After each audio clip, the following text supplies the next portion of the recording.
Welcome. This is an overview of this week's top stories expected to keep making headlines in the days to come. It was a week of terror for France. 7 coordinated terror attacks in Paris last Friday, carried out by militants, killed at least 129 people.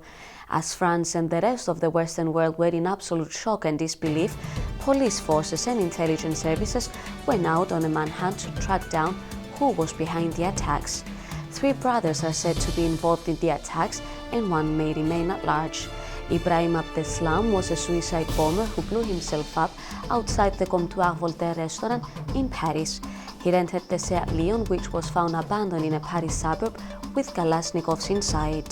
Salah Abdeslam, a French national who rented a black Volkswagen Polo in Belgium, which was found abandoned near the Bataclan concert hall.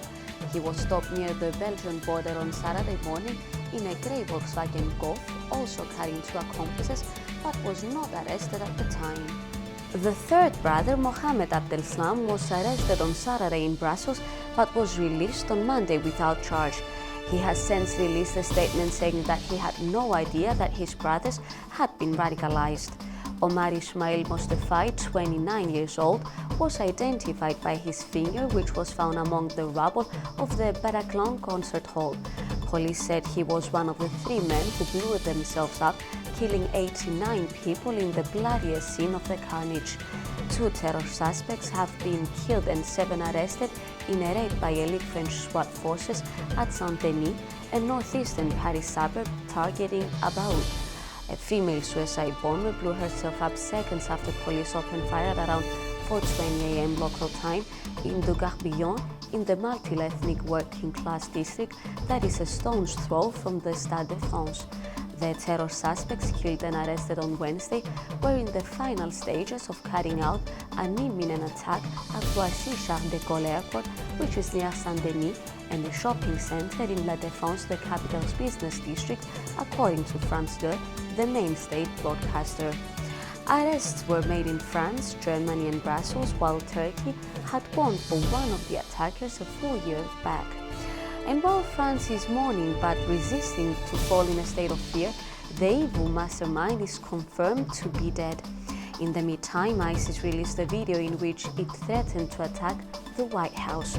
At the same time, the Islamic Caliphate terrorist group is trying to produce chemical weapons, as has already set up a branch devoted to creating such weapons, US media reported. France launches fierce assault on ISIS targets in Syria. French warplanes launched a ferocious retaliatory assault late Sunday on targets in Raqqa, Syria, the Islamic Caliphate's de facto capital, after coordination with US defense officials who helped the targeting.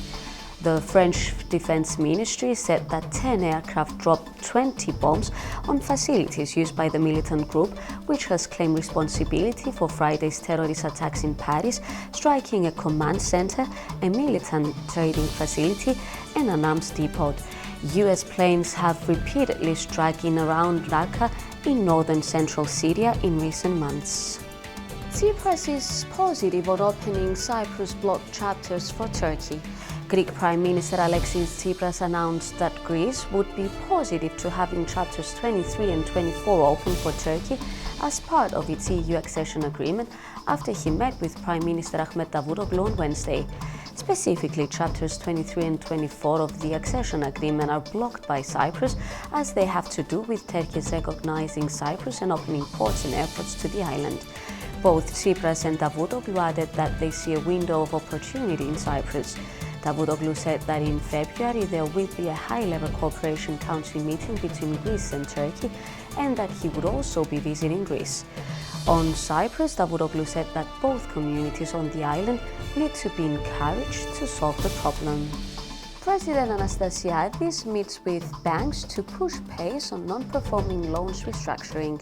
The banks should accelerate the restructuring of non-performing loans, Cypriot President Nikos Anastasiadis and members of the boards of the 3 systematic commercial banks in Cyprus agreed on Thursday during a meeting at the Presidential Palace. Both the bank's executive and the government recognized the progress made in restructuring NPLs, but underlined the need to further strengthen the effort. At the end of August, the NPL stood at €27.4 billion, while restructured loans reached €14 billion. Thank you for watching.